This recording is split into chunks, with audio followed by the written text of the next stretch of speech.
할렐루야. 아멘. 우리 가슴에 손을 얹고 같이 한번 고백합시다. 주님, 오늘 마음의 문을 열고 주의 말씀을 듣기 원합니다.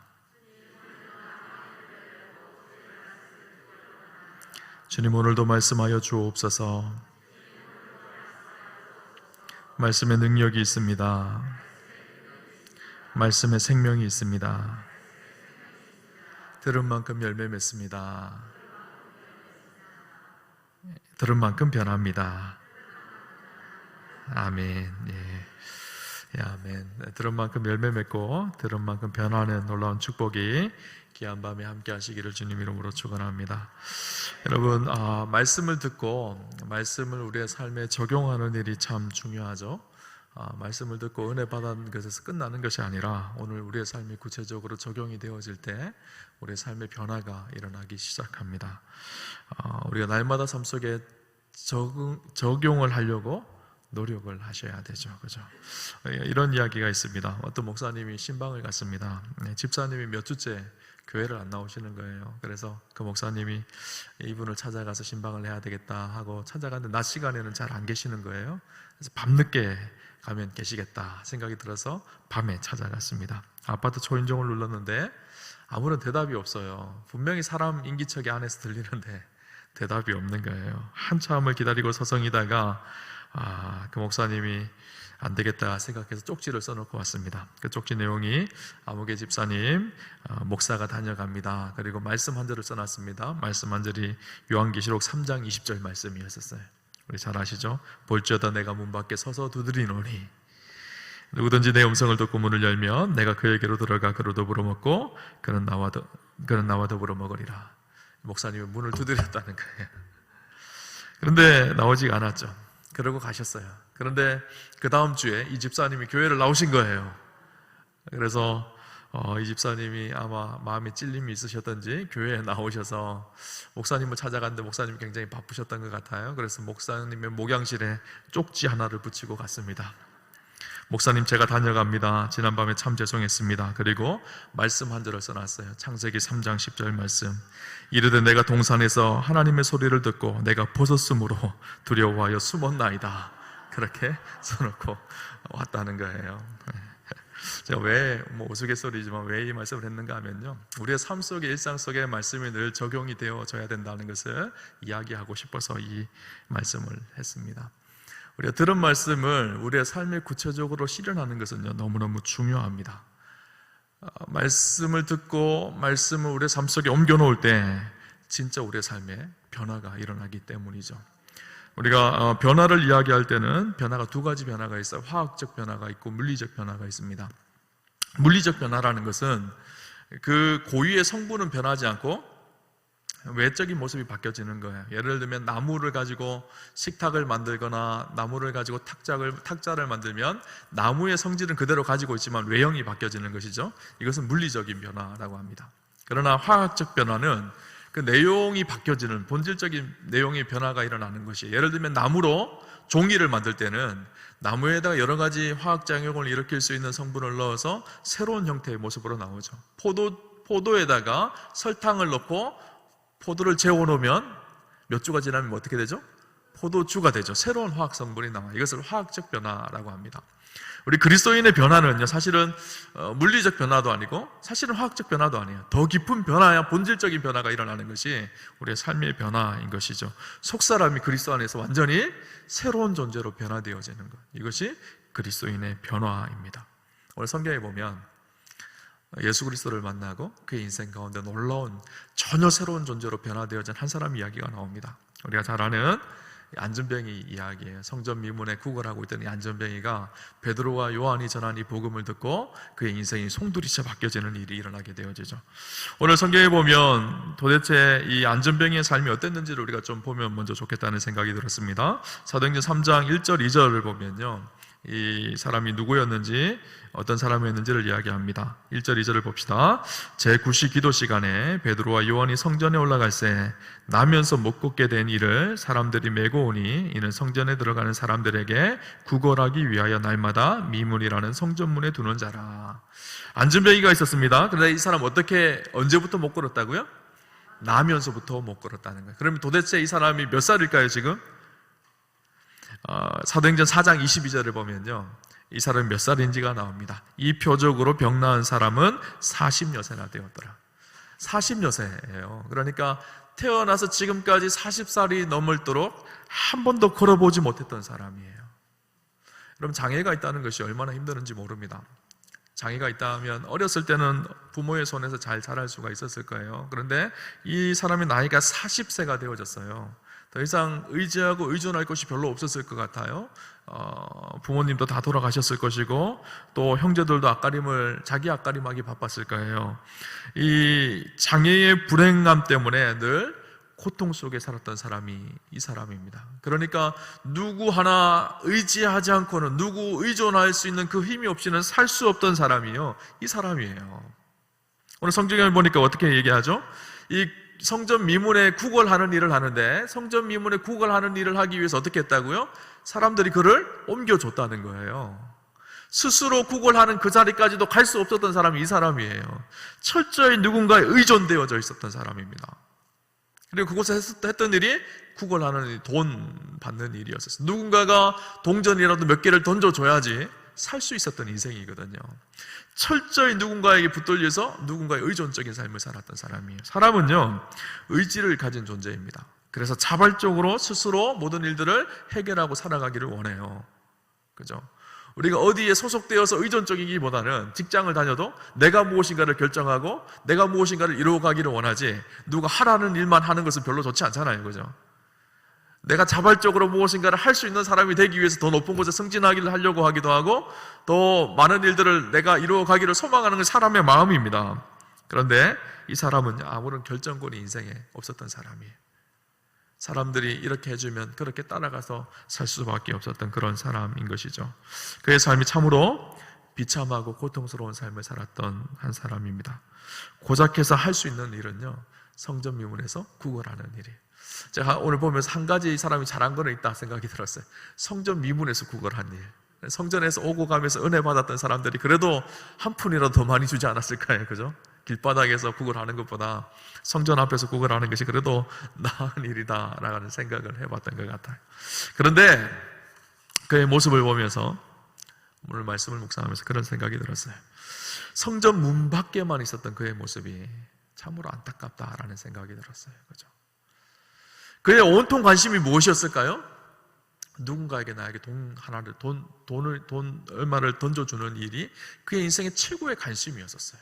그래서 어느 날은 조금 많이 이렇게 사람들이 구걸해주면 조금 좋은 음식을 먹는 일이었고, 조금 구걸한 액수가 작으면 조금 안 좋은 음식을 먹는 일이었고, 돈이 없었으면 그날은 굶는 일이었었어요. 그러니까 그의 온통 인생의 관심에는요, 구걸에만 있었던 거예요.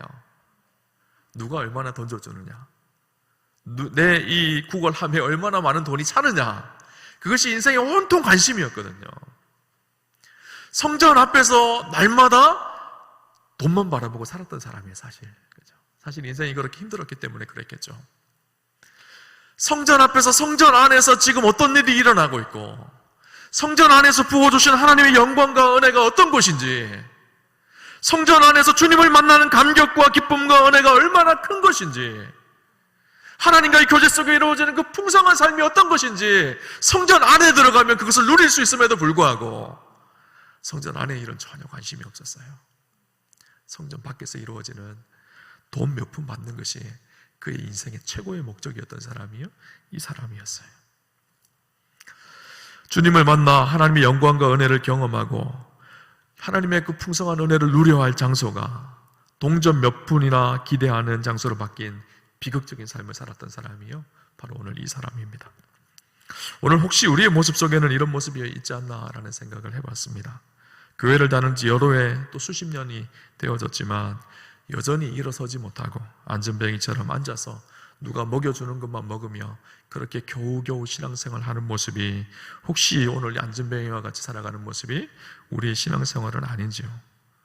성전 안으로 뛰어들어가 하나님을 찬양하며 하나님께 영광을 돌리고 그 감격과 은혜를 누리며 예배 속에 주시는 하나님이 주시는 풍성한 은혜를 누리며 감사하며 믿음으로 승리하는 그리스도인이 되어야 됨에도 불구하고 여전히 안전뱅이처럼 주저앉아서 하나님의 은혜를 누리지 못하는 그런 모습이 오늘 우리의 모습은 아닌지요. 수십 년 동안 교회를 다니고 오랫동안 교회를 다녔지만 영적인 안전뱅이로, 영적인 불구자로 살아가는 저 여러분은 아닌지를 잘 점검해 보면 좋겠다라는 생각이 들었어요. 오늘 이 말이 진짜인지는 모르겠어요. 우리가 이런 이야기를 많이 들어보셨을 것입니다. 개구리를요, 뜨거운 물에 집어넣으면 뜨겁기 때문에 금방 튀어나온다고 합니다. 그런데 그 개구리를 찬물에 넣었다가 서서히 물을 데피면요, 아, 좋다 좋다 하다가 그곳에서 끓는 물에 끓어 죽는다는 얘기, 여러분 들어보셨죠? 그죠? 오늘 우리의 신앙이요, 저는 그렇게 변질될 수 있다는 생각이 들어요. 아, 그냥 이 정도면 됐지, 하다가 어느 순간 영적으로 죽어있는 우리의 모습은 아닌지, 예배에 감격도 없고 설교를 들어도 전혀 은혜가 느껴지지 않고 찬양을 불러도 냉랭하고 차갑고 기도를 해도 아무런 뜨거움과 은혜가 없는 냉소적인 신앙인이 되어져서 우리의 영혼이 점점 죽어가고 있음에도 불구하고 죽어가고 있는 것조차도 모르는 영적인 안전뱅이로 살아가는 삶이 오늘 우리의 모습은 아닌지요. 오늘 주저앉아 있었던 이 안전뱅이를요, 베드로와 요한이 일으키는 사건이 있습니다.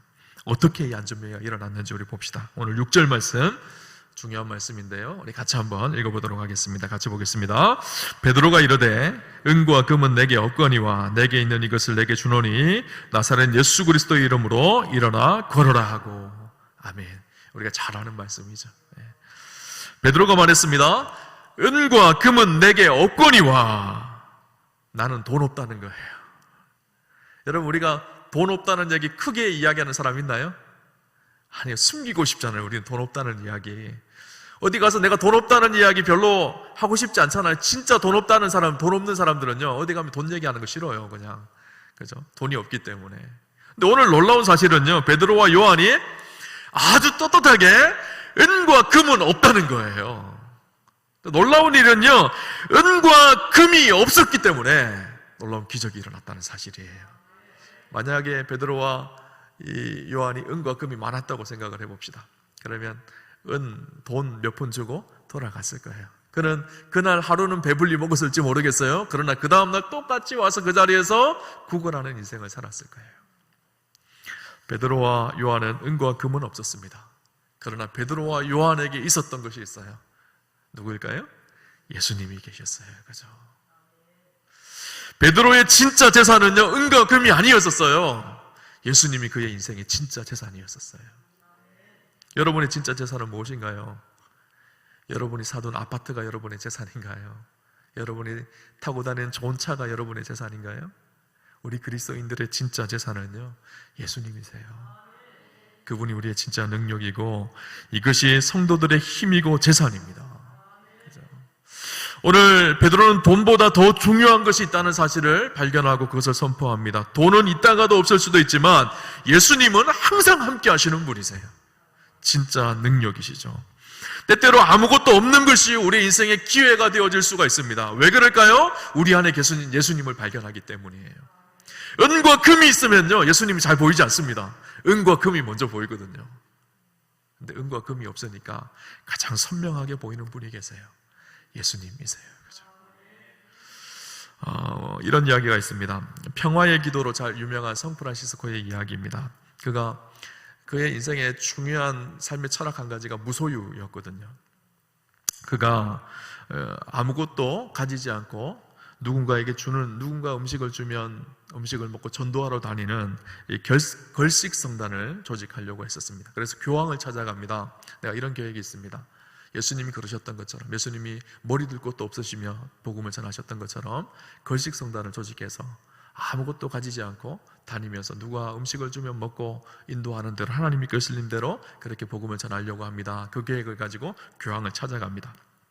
교황은 그가 한 이야기의 계획을 다 듣고 너무너무 우습고 가스로운 거예요. 그러면서 교황이 그를 데리고 창고로 갑니다. 그러면서 창고에 있는 모든 것을 성프란시스코에게 다 보여줍니다. 그러면서 그가 이렇게 얘기합니다. 이제는 은과 금은 내게 없다는 말은 더 이상 필요가 없게 되었습니다. 우리가 이렇게 부자입니다. 사실 교황은 당시에 최고의 권력을 가지고 최고의 힘을 가진 권력자였고 부자였었습니다. 그러자 그 이야기를 들은 성부 프란시스코가 이 말을 받아서 조용히 이렇게 얘기합니다. 그렇습니다. 그러나 그렇기 때문에 더 이상 나사렛 예수 그리스도의 이름의 능력은 교회에서 사라진 것 같습니다 라고 이야기했다는 거예요. 은과 금은 많았습니다. 그러나 교회에 진짜 있어야 될 예수 이름의 능력은 사라졌다는 거예요. 오늘 우리의 모습은 그렇지 않은가요? 오늘 우리가 과거의 그 어느 때보다 부유하고 풍요로운 삶을 사는 시대가 되어졌습니다. 대한민국이 세계 경제 10위 안에 드는 경제 대국이 되어졌어요. 아마 제가 보기에는 여기 아무도 먹을 것이 없어서 구걸하고 다녀야 될 사람은 아무도 없으실 거예요. 아니 오히려 너무 많아서 어떻게 하면 덜 먹을 수 있을까? 이거 고민하며 살아가잖아요. 역사 속에 대한민국이 이랬을 때가 한 번도 없었어요. 여러분은 최호황기를 살고 계시는 거예요. 그런데 문제는요, 그러다 보니까 은과 금이 많아지다 보니까 예수님을 잃어버려 가기 시작합니다. 오늘날 교회가 건물이 화려해지고 커지고 재정이 넉넉해지고 부유해지고 그러다 보니까 진짜 있어야 될 예수의 이름의 능력을 잃어버린 것이 오늘 한국교회의 모습은 아닌가라는 생각을 해봅니다. 여러분, 은과 금보다 중요한 것이 있습니다. 누구일까요? 예수님이세요. 은과 금이 없어도 예수님 한 분으로 만족하는 그것이 진짜 그리스도인이에요. 그죠? 우리는 은과 금을 신뢰합니다. 물질과 힘과 권력을 신뢰합니다. 그것을 대단한 능력인 것처럼 봅니다. 그러나 그것보다 훨씬 더 큰 능력은 예수의 이름의 능력이에요. 그래서 오늘 베드로와 요한이 그렇게 선포하는 거예요. 은과 금은 내게 없지만 나사렛 예수 그리스도의 이름으로 일어나 걸어라. 그죠? 예수 이름의 능력이 있는 것이죠. 그죠? 오늘 그 주님을 신뢰하며 그 능력으로 살아가는 저와 여러분 되시기를 주님 이름으로 축원합니다. 사무엘상 17장에 보면요, 다윗과 골리앗 이야기가 나옵니다. 우리가 잘 아는 이야기죠. 골리앗 앞에선 다윗은요 절대로 골리앗을 이길 수 없는 사람이에요. 아무리 그가 돌팔매질을 잘하고 돌을 잘 던진다고 하더라도 여러분 물리적으로 골리앗을 쓰러뜨릴 수가 없습니다. 물론 하나님께서 물매를 잘 돌리고 잘 던지는 다윗을 사용하셨지만 다윗이 돌멩이를 잘 던지는 것 때문에 골리앗이 쓰러진 것이 아니에요. 골리앗을 어떻게 넘어뜨렸을까요, 다윗이? 사무엘상 17장 45절에 이렇게 얘기합니다. 다윗이 블레셋 사람에게 이르되 너는 칼과 창과 단청으로 내게 나아오거니와 나는 만군의 여호와의 이름 내가 모욕하는 이스라엘의 군대의 하나님의 이름으로 내게 가노라. 그렇게 선포합니다. 너는 칼과 창과 단청으로 내게 오지만 나는 만군의 여호와의 이름 내가 모욕하는 이스라엘의 군대의 하나님의 이름으로 내게 가노라. 다윗이 던진 것은요 돌멩이를 던졌지만 돌멩이 위에 하나님의 이름을 던진 거예요. 그러니까 골리앗이 쓰러진 것이죠. 하나님의 그 이름의 능력이 있었던 것이죠. 오늘 본문에도 예수 그 이름의 능력이 있었던 거예요. 베드로가 대단한 능력을 행한 것이 아니에요. 베드로가 어떤 특별한 능력이 있었던 것이 아니에요. 베드로와 함께 하셨던 주님, 그 주님의 능력으로 이 안전뱅이를 일으켜 세웠던 것이죠. 그들이 줄 수 있는 돈은 없었지만 줄 수 있는 예수님의 이름이 그들 안에 있었습니다. 오늘 우리 안에도 예수의 이름의 능력이 우리의 삶을 통해 선포되어지는 그런 축복이 있으셨으면 좋겠어요. 그래서 우리 주위에 쓰러져 있고 넘어져 있고 앉아 있는 사람들을 우리가 예수의 이름으로 세워가는 놀라운 사명을 감당해야 됩니다. 근데 안타까운 것은요, 일으켜 세워가야 될 우리가 같이 쓰러져 있다는 거예요. 그래서 누군가 나를 세워주기만 간절히 소망하고 기다려요. 여러분, 누군가 나 세워주기, 물론 세워줘야 되겠죠. 근데 저와 여러분은요, 오늘 수요예배 정도 나오실 분들은요, 이제 더 이상 쓰러져 앉아 계시면 안 돼요. 여러분은 거뜬히 일어나서 쓰러져 있는 사람들을 세워주는 베드로와 요한 같은 사람이어야 돼요. 내 안에 있는 예수 그리스도의 이름으로, 그죠? 누군가를 일으켜 세우는 그 사명을 감당해야 된다는 거예요. 제가 보면 목사로서 너무너무 안타까운 것은요, 너무나 많은 성도들이요, 일으켜 세워줘야 될 사명이 있음에도 불구하고 같이 주저앉아 있어요. 그 자리를 벌떡 일어나시기를 바랍니다. 예수의 이름의 능력으로 벌떡 일어나세요. 예수의 이름의 능력이 선포되어지니까 어떤 일이 일어났을까요? 오늘 본문 7절에서 10절 말씀 같이 한번 읽어봅시다. 7절부터 10절까지 말씀 같이 보겠습니다. 오른손을 잡아 일으키니 발과 발목이 곧 힘을 얻고 뛰어서서 걸으며 그들과 함께 성전으로 들어가면서 걷기도 하고 뛰기도 하며 하나님을 찬송하니 모든 백성이 그 걷는 것과 하나님을 찬송함을 보고 그가 본래 성전 미문에 앉아 구걸하던 사람인 줄 알고 그에게 일어난 일로 인하여 심히 놀랍게 여기며 놀라니라. 아멘. 어떤 일이 일어나죠? 그가 일어나서 걷고 뛰기 시작합니다. 그리고 들어가지 못했던 성전 안으로 뛰어 들어가요. 그죠? 성전 밖에서 돈만 바라보고 있던 그의 인생이요, 성전 안으로 뛰어 들어가서, 오늘 성경에 보니까 어떻게 얘기하고 있죠? 들어가면서 그들과 함께 성전으로 들어가면서 걷기도 하고 뛰기도 하며 하나님을 찬송하니 모든 백성이 그 걷는 것과 하나님의 찬송함을 받다. 그렇게 이야기합니다. 여러분, 당시 장애인들은요, 사실 성전 안으로 들어갈 수가 없었어요. 율법에 의하면요, 그들은 거룩한 공동체 안에 들어갈 수 없는 제외된 존재들이었거든요. 하나님의 백성이라고 인정받을 수 없던 사람이었었어요. 불결한 사람이고 부정한 사람이었었어요. 그런데 그가 성전 안으로 뛰어 들어갔습니다. 그리고 성전 안에서 하나님을 예배하는 존재가 되어졌어요. 이 말이 어떤 의미일까요? 하나님의 백성의 공동체로 허락을 받았다는 거예요. 하나님의 자녀가 되어졌다는 거예요. 하나님의 친백성이 되어졌다는 거예요. 베드로와 요한과 함께라는 말이 중요합니다. 함께 들어가서 이제는 사도들과 함께 하나님의 자녀가 되어졌다는 거예요. 그의 육체의 변화가 일어났습니다. 질병으로 일어서지 못했던 그가요, 육체의 구원을 얻게 되어져요. 오늘 성경에 보니까 들어와서 그가 하나님을 찬양하고 찬미하였다고 고백합니다. 여러분, 40년 동안 안전병이로 살았으면 얼마나 많은 상처가 많았을까요? 얼마나 많은 울분이 가득했을까요? 얼마나 많은 아픔이 그의 인생 가운데 가득했을까요? 그러나 하나님을 기뻐하고 찬양하고 찬미하는 인생으로 바뀌어졌어요. 무슨 말일까요? 그의 연약함과 아픔과 상처가 그리스도 안에서 회복되어지고 치유되어졌다는 거예요. 그의 영이 살아나기 시작한 거예요. 그렇죠? 그리고 그의 영혼이 구원받는 하나님의 백성이 되는 그의 삶의 전인적인 변화가 일어납니다. 육체의 변화, 그의 영의 변화, 그의 영혼의 변화, 모든 변화가 그리스도 안에서 새롭게 회복되어지는 놀라운 은혜를 경험하게 되어지는 것이죠. 여러분, 오늘 우리는 어떤 변화를 기대하고 계시나요? 주일날 교회 와서 예배드리며 또 오늘 3일 밤에 교회 와서 예배를 드리며 여전히 안진뱅이처럼 그렇게 주저앉아만 살아가고 계시는 건가요? 자리를 벅차고 일어나는 축복이 있으시기를 바랍니다. 여러분, 육체의 장애보다 더 힘든 것이 무엇인지 아세요? 영적인 장애예요. 육체의 장애는요, 믿음으로 극복합니다. 그러나 영적인 장애는요, 주저앉아 있으면 아무도 그곳에서 끌어낼 수가 없어요.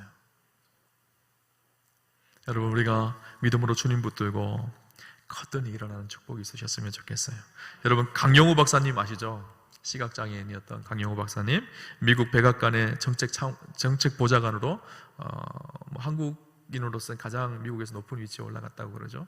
그분이 시각장애인이었잖아요. 그분이 원래는 시각장애인이 아니었는데 어렸을 때 잘못한 사고로 인해서 시력을 다 잃어버립니다. 그가 평생을 몸부림치면서 하나님, 내 눈을 뜨게 해주십시오, 그렇게 기도했어요. 근데 눈을 못 떴어요. 나중에 그가 이런 고백을 합니다. 나는 눈을 떴으면 그냥 소년 가장으로만 끝났을 것입니다. 그러나 눈을 뜨지 못했기 때문에 나는 미국에서 높은 지위에 오르는 한인 중 한 사람이 되었고 미국을 움직이는 500인 중 한 사람이 될 수가 있었습니다. 그의 인생의 장애가 문제가 안 됐다는 거예요. 예수 그리스도를 만나고 그의 인생의 변화를 경험하고 그가 할 수 있는 삶의 한계를 뛰어넘었다는 거예요. 장애의 자리를 벌떡 일어나서 새로운 삶을 살기 시작했다는 거예요. 여러분, 헬렌 켈러 아시죠? 삼중고를 겪었잖아요. 눈이 보이지 않고 귀가 들리지 않고 말하지 못하는 삼중고가 있었죠. 그런데 그의 인생에도 예수 그리스도를 만나고 새롭게 변화된 인생을 살아가기 시작합니다. 여러분, 제가 찬송가 몇 가지를 불러드릴게요. 공통된 특징이 있습니다. 뭔지 한번 알아보세요.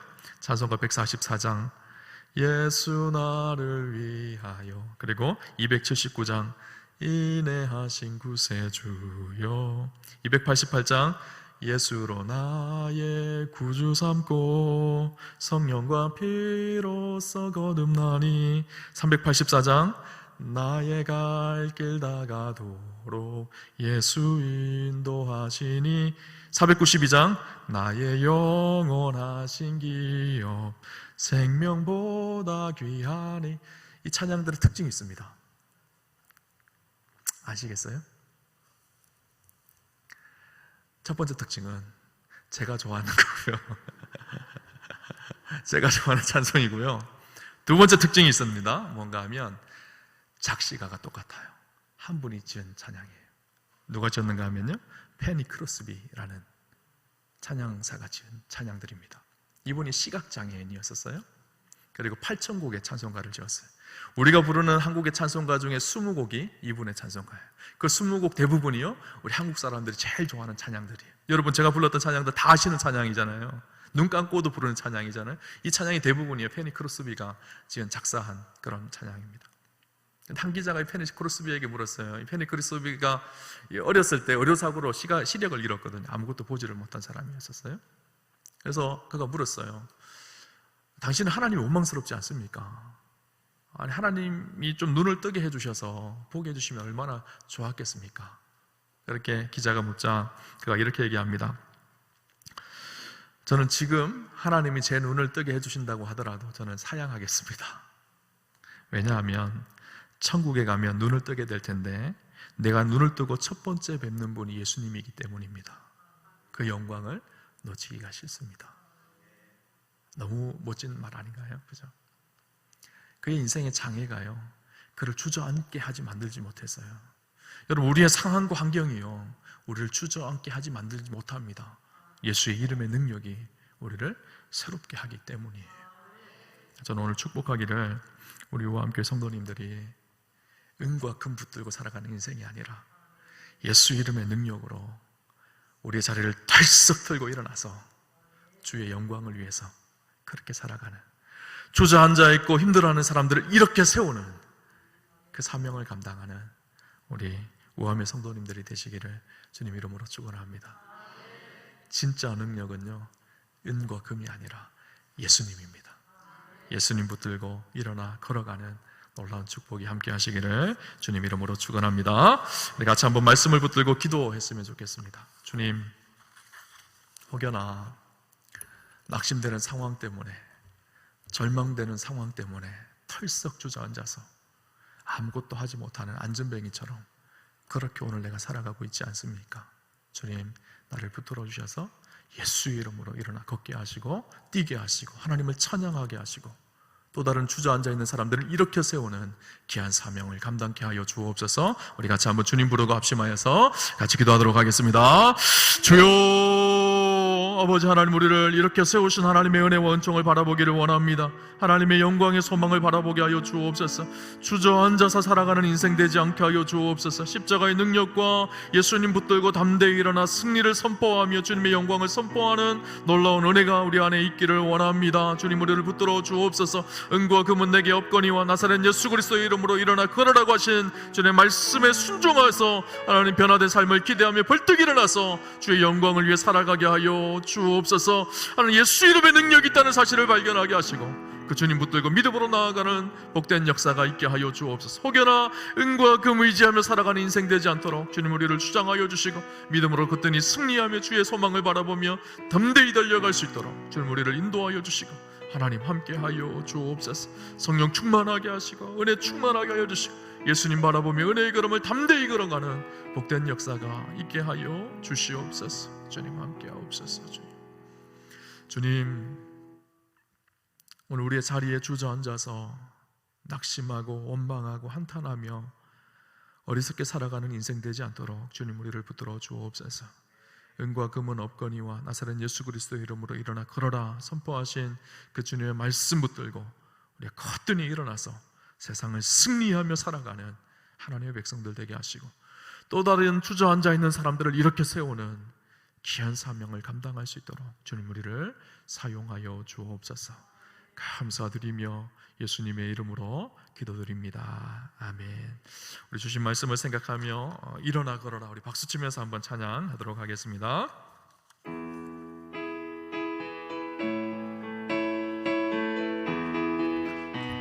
나의 등 뒤에서 나를 도우시는 주, 나의 인생 길에서 지치고 고나여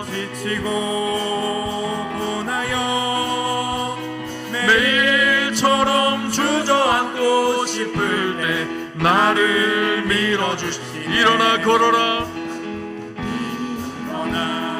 걸어라 내가 새 힘을 주리니 일어나 너 걸어라 내 너를 나의 등 뒤에서 나의 등 뒤에서 나를 도우시는 주 평안히 길을 갈 때 보이지 않아도 지치고 고나여 넘어질 때면 다가와 손 내미시 일어나 걸어라 일어나 걸어라 내가 새 힘을 주리니 일어나 걸어라 일어나 너 걸어라 내 너를 나의 등 뒤에서 나의 등 뒤에서 나를 도우시는 주 때때로 뒤돌아보면 여전히 계신 주 잔잔한 미소로 바라보시며 나를 재촉하시네 일어나 걸어라 일어나 걸어라 내가 새 힘을 주리니